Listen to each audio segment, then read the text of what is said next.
Hello guys, आप सभी का धन्यवाद। मैं वीरेंद्र कुमार, ज्ञान ज्योति आईटी कॉलेज चूरू स्टूडेंट। आज हम बात करेंगे मल्टी फेज सिस्टम की, और उसके अंदर हम बात करेंगे single line one line question.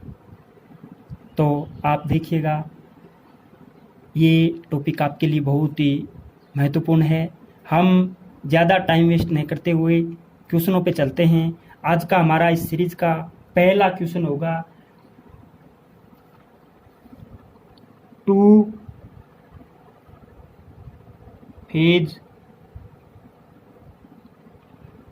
Phase प्रणाली में क्वाइल टू फेज प्रणाली में दो क्वाइल कितने डिग्री के कोण पर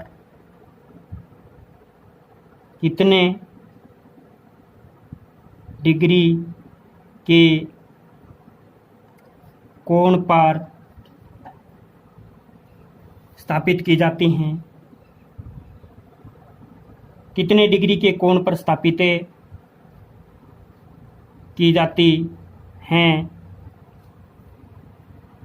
तो आंसर होगा गाइज 90 डिग्री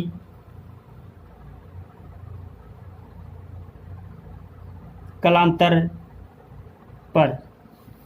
टू फेज प्रणाली में दो क्वाइल कितने डिग्री के कोण पर स्थापित की जाती हैं? 90 डिग्री के कालांतर पर।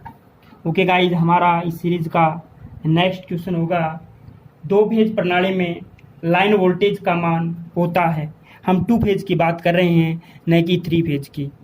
तो बताया जाता है दो फेज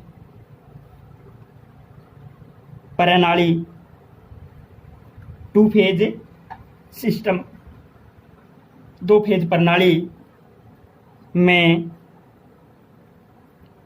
लाइन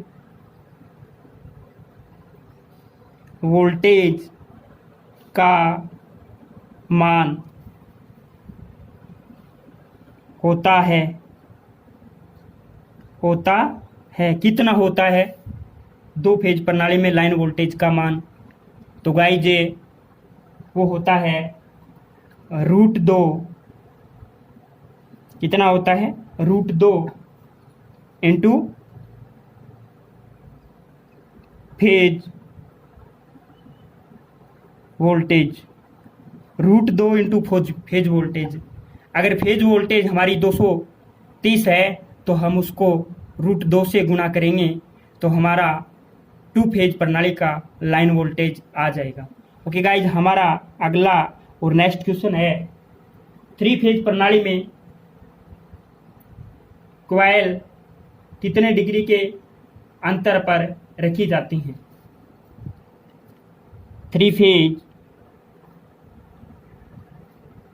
प्रणाली में क्वाइल को बोलते हैं कुंडली। क्वाइल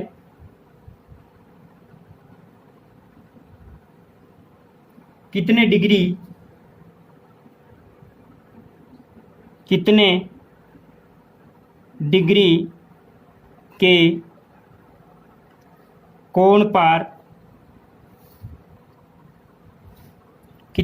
के कोण पर रखी जाती हैं? अगर थ्री फेज का सिस्टम है तो गाइज उसमें क्वाइल है, वो आंसर हो जाएगा 120 डिग्री के कलांतर पर। कला अंतर को बोलते हैं फेज में अंतर। तीनों फेजों के बीच में या तीनों फेजों में प्रत्येक फेज के बीच में 120 डिग्री का कालांतर होता है थ्री फेज प्रणाली में। ओके गाइज, हमारा अगला और नेक्स्ट क्वेश्चन होगा थ्री फेज प्रणाली में लाइन वोल्टेज का मान कितना होगा? थ्री फेज को मैं 5 से डिनोट करता हूँ guys. Three phase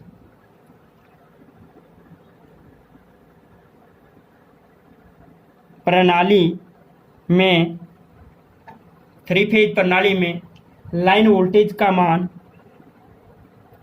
line voltage को मैं VL से शो करता हूं। लाइन वोल्टेज का मान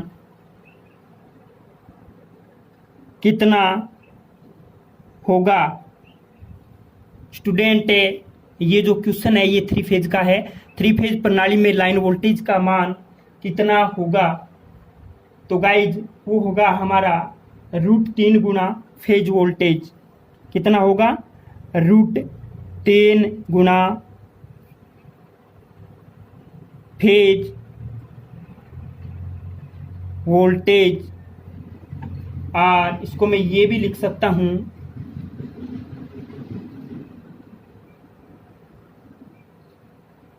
AL लाइन EMF बराबर मैं ये भी लिख सकता हूं √3 इंटू EP।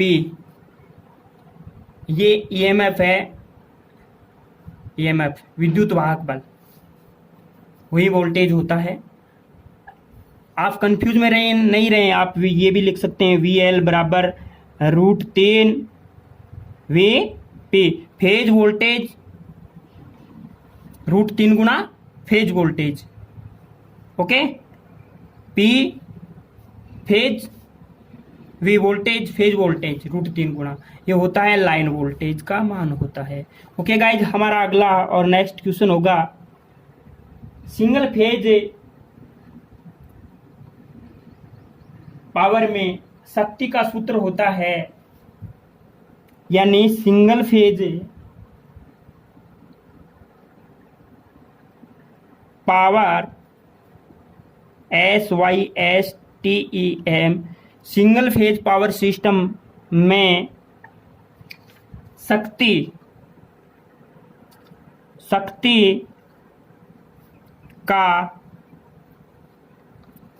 का सूत्र होता है। सिंगल फेज के अंदर पावर यानी शक्ति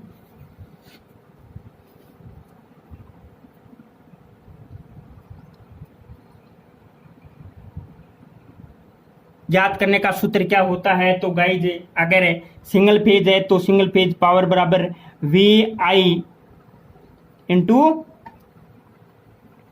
कोस फाई। ये बात हो रही है सिंगल फेज की। सिंगल फेज क्या होता है? AC होता है। अगर यहाँ पे DC की बात हो तो P बराबर क्या होता है? VI होता है। P बराबर VI, ये DC के लिए है लेकिन ये सिंगल फेज के लिए है।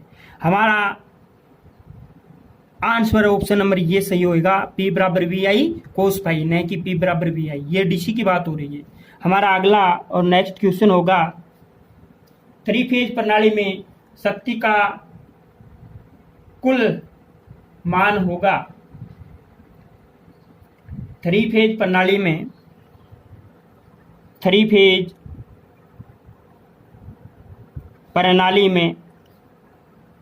शक्ति का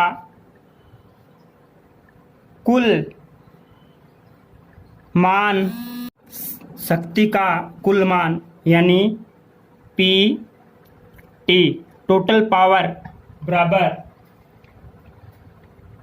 3 गुना VI कोस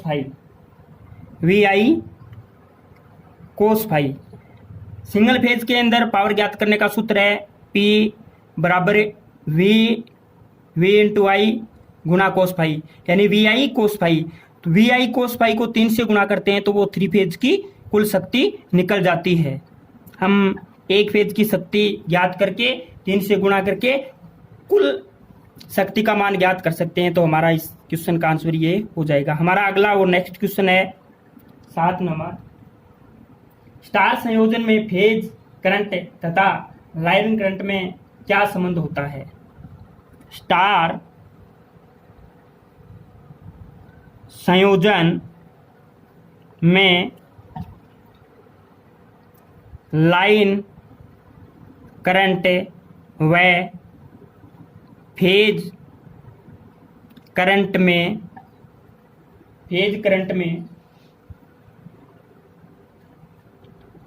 क्या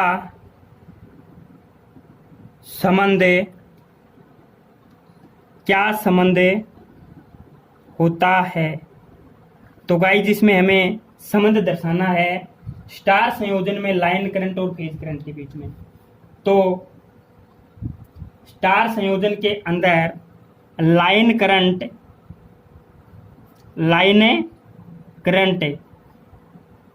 करंट को मैं बोलता हूं VL बराबर होता है फेज करंट। इन दोनों के बीच में संबंध यही होता है कि लाइन करंट है वो फेज करंट के बराबर होती है। लाइन करंट को VL से लिखता हूं और फेज करंट को VP से लिखता हूं। तो गाइस इसका संबंध हो जाएगा VL बराबर है VP। ओके गाइस,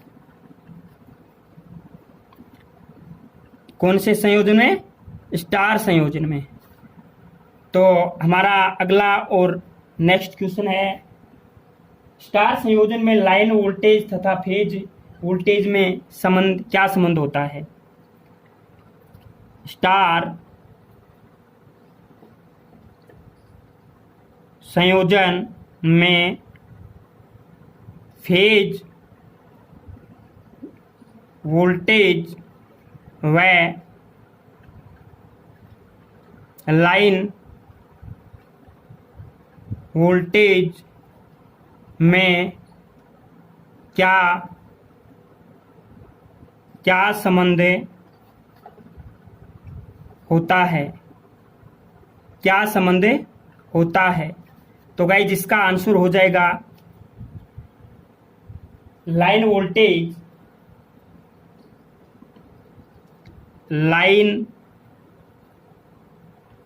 वोल्टेज बराबर √3 गुणा फेज वोल्टेज। √3 गुणा फेज वोल्टेज। मैं इसको ये भी लिख सकता हूं लाइन वोल्टेज को VL बराबर √3 इंटू VP। ओके गाइज, हमारा अगला और नेक्स्ट क्वेश्चन होगा 9 नंबर। डिस्ट्रीब्यूशन ट्रांसफॉर्मर की द्वितीयक वाइंडिंग किससे संयोजित की जाती है।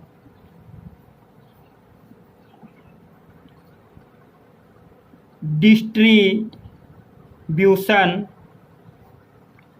ट्रांसफॉर्मर की द्वितीयक कुंडली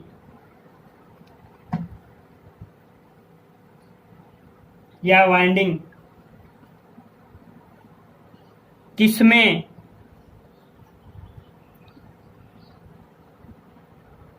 संयोजित की जाती है। किसमें संयोजित की जाती है? तो गाइज आपको ऑप्शन आएगा स्टार में, डेल्टा में, स्टार डेल्टा में, डेल्टा स्टार में, ऐसे कुछ। तो आपको यही बताना है कि डिस्ट्रीब्यूशन ट्रांसफॉर्मर की द्वितीयक वाइंडिंग है वो स्टार में संयोजित की जाती है। स्टार में संयोजित की जाती है, स्टार में। क्योंकि स्टार में क्या होता है कि न्यूट्रल भी मिल जाता है, यानी स्टार होगा तो हम 3 फेज भी ले सकते हैं और सिंगल फेज की सप्लाई भी प्राप्त कर सकते हैं। क्योंकि स्टार में क्या होता है, स्टार में इस प्रकार से स्टार होता है ये, तो यहाँ से हमें न्यूट्रल भी प्राप्त कर सकते हैं, RYB और ये न्यूट्रल। तो इस प्रकार का स्टार कनेक्शन हमें प्राप्त कर सकते हैं, यहाँ से स्टार पॉइंट प्राप्त होता है। ओके गाइज, हमारा अगला और नेक्स्ट क्वेश्चन होगा, हमारा अगला और नेक्स्ट क्वेश्चन 10 नंबर।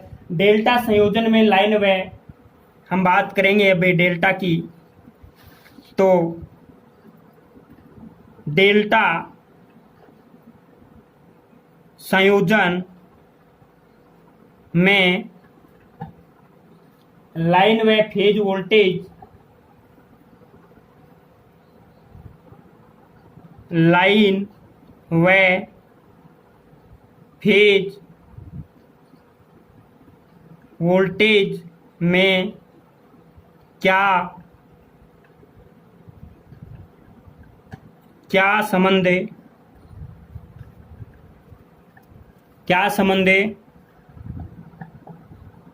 होता है, क्या संबंध होता है। तो गाइस जिसका आंसर हो जाएगा, इसका आंसर हो जाएगा लाइन वोल्टेज बराबर फेज वोल्टेज। लाइन वोल्टेज बराबर है फेज वोल्टेज। लाइन वोल्टेज बराबर फेज वोल्टेज। लाइन वोल्टेज बराबर है फेज वोल्टेज, यानी वी एल बराबर है वी पी। स्टार के अंदर तो लाइन करंट और फेज करंट बराबर होता है, और डेल्टा संयोजन में लाइन वोल्टेज और फेज वोल्टेज बराबर होता है। ये पॉइंट आपको विशेष तौर पे याद रखना है, विशेष तौर पे आपको ध्यान में रखना है। तो गाइज हम आगे, आप चाहो तो इस पूरे क्वेश्चनों का स्क्रीनशॉट ले सकते हो। इसके बावजूद भी आपके अगर कोई क्वेश्चन समझ में नहीं आया हो तो आप मेरे को मेरे व्हाट्सएप नंबर पे कमेंट करके पूछ सकते हो। ओके गाइज, तो हम चलते हैं आगे अगले और नेक्स्ट क्वेश्चनों पे। हमारा आगे का नेक्स्ट क्वेश्चन रहेगा क्वेश्चन नंबर 11। हम आगे अगला क्वेश्चन करते हैं, क्वेश्चन नंबर 11। डेल्टा संयोजन में फेज करंट तथा लाइन करंट में संयोजन कौन सा है? डेल्टा। डेल्टा का सिंबल कैसा होता है? इस प्रकार का। डेल्टा संयोजन में लाइन करंट तथा फेज करंट में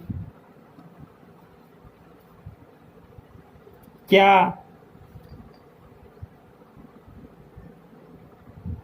संबंध होता है? तो गाइस इसमें क्या होता है, लाइन करंट है,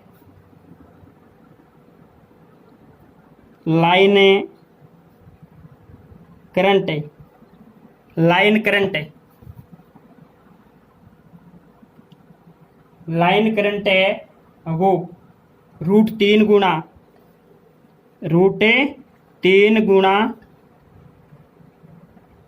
फेज,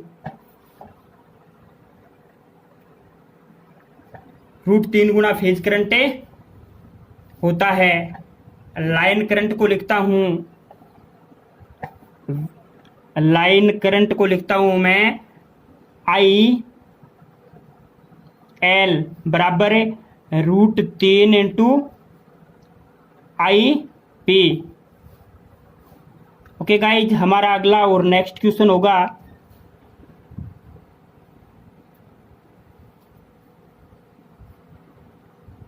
डिस्ट्रीब्यूशन ट्रांसफार्मर की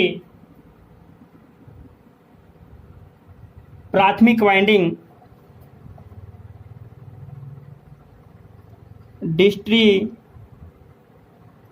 डिस्ट्रीब्यूशन ट्रांसफार्मर की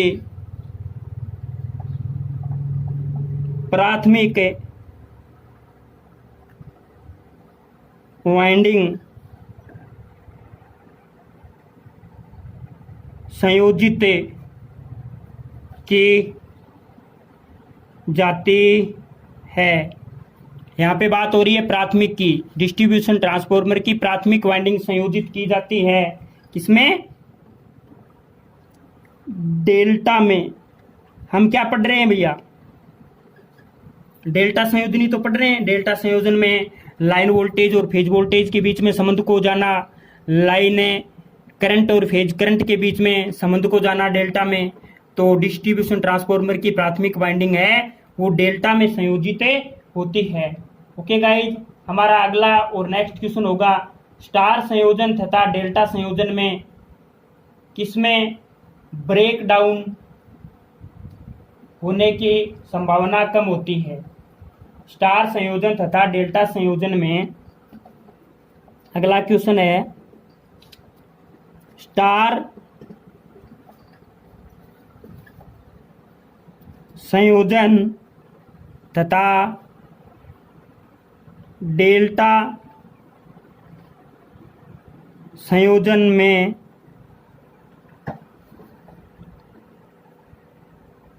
किसमें ब्रेक डाउन, किसमें ब्रेक डाउन होने की संभावना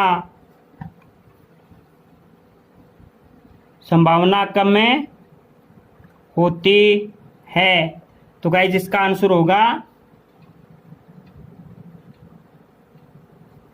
डेल्टा में। डेल्टा में ब्रेकडाउन होने की संभावना कम होती है। ओके गाइस, हमारा अगला और नेक्स्ट क्वेश्चन होगा लाइट एंड फैन तथा पावर के लिए कौन सा संयोजन उपयुक्त रहता है? लाइट एंड फैन तथा पावर के लिए कौन सा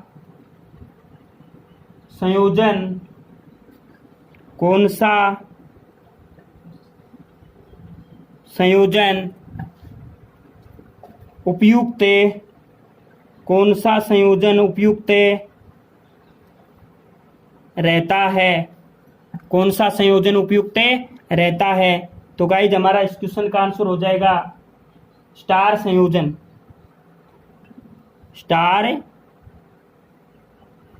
स्टार संयोजन उपयुक्त रहता है, स्टार संयोजन।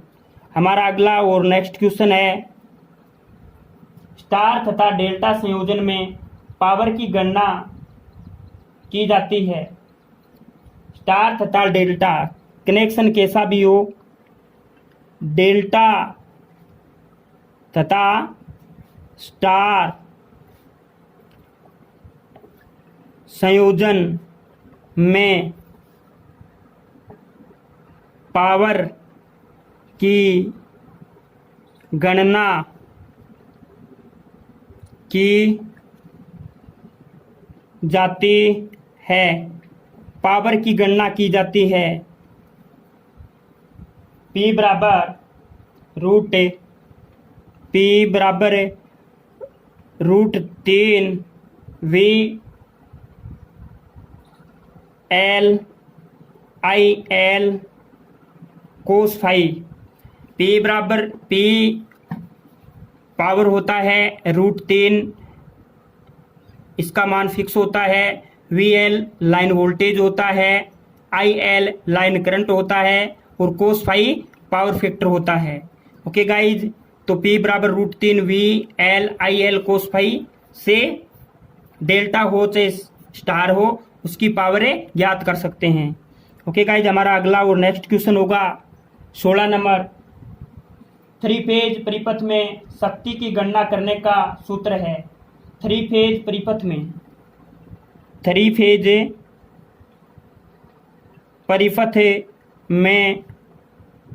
शक्ति की गणना करने का सूत्र है। गणना करने का सूत्र है P बराबर 3 गुणा VP IP cos phi. Question next, 3 phase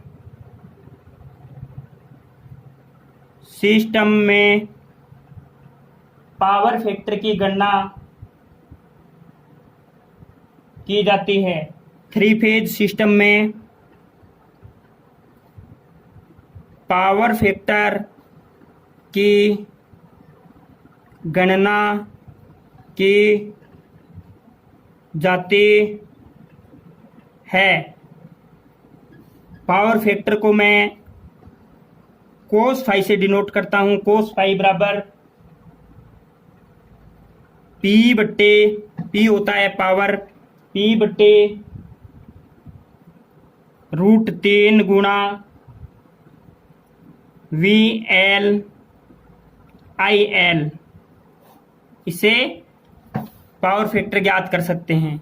okay guys, हमारा अगला और नेक्स्ट क्वेश्चन 18 नंबर, निम्न में से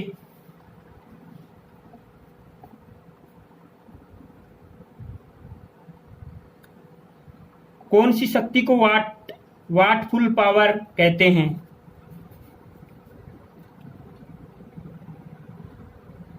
कौन सी शक्ति को वाटफुल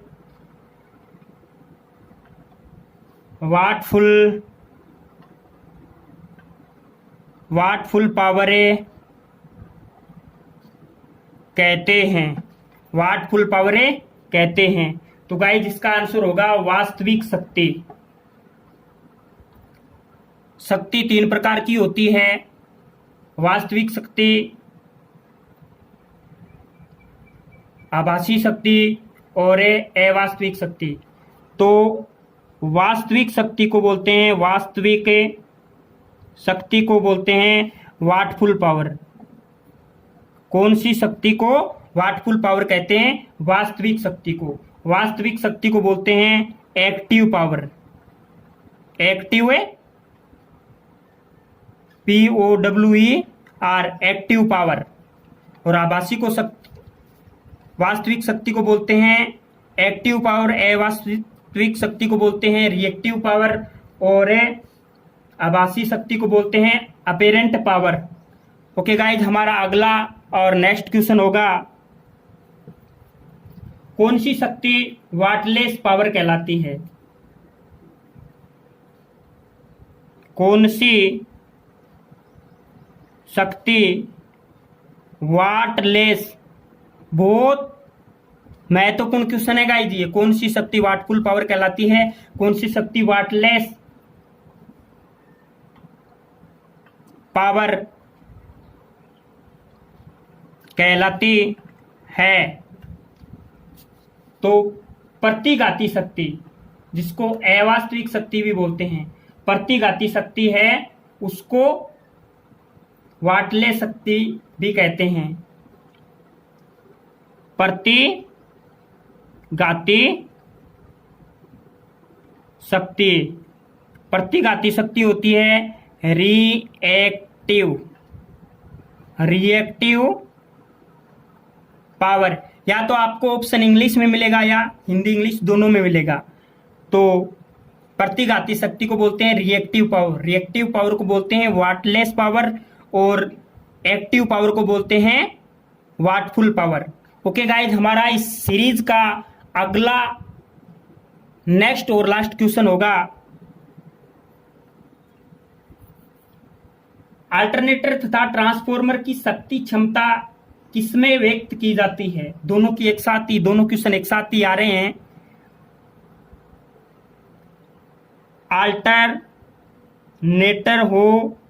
अल्टरनेटर तथा ट्रांसफॉर्मर, अल्टरनेटर तथा ट्रांसफॉर्मर की शक्ति क्षमता, पावर कैपेसिटी, शक्ति क्षमता, शक्ति क्षमता किसमें व्यक्त की जाती है, चाहे अल्टरनेटर हो चाहे ट्रांसफॉर्मर हो। यही बोला जाता है कि ये इतनी क्षमता का है। किसमें व्यक्त की जाती है? केवीए में। अल्टरनेटर की शक्ति क्षमता को किसमें व्यक्त करते हैं? केवीए में, किलो वोल्ट एम्पियर। और ट्रांसफॉर्मर की शक्ति क्षमता को भी किसमें व्यक्त करते हैं? केवीए में, किलो वोल्ट एम्पियर। तो हमारे इस क्वेश्चन का आंसर है वो केवीए में हो जाएगा, किलो वोल्ट एम्पियर। अल्टरनेटर तथा ट्रांसफॉर्मर की शक्ति क्षमता को किसमें व्यक्त करते हैं? केवीए में, किलो वोल्ट एम्पियर।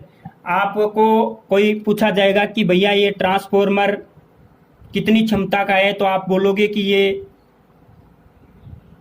10 केवीए का है, 5 केवीए का है, यानी 10 केवीए 10 किलो वोल्ट एम्पियर।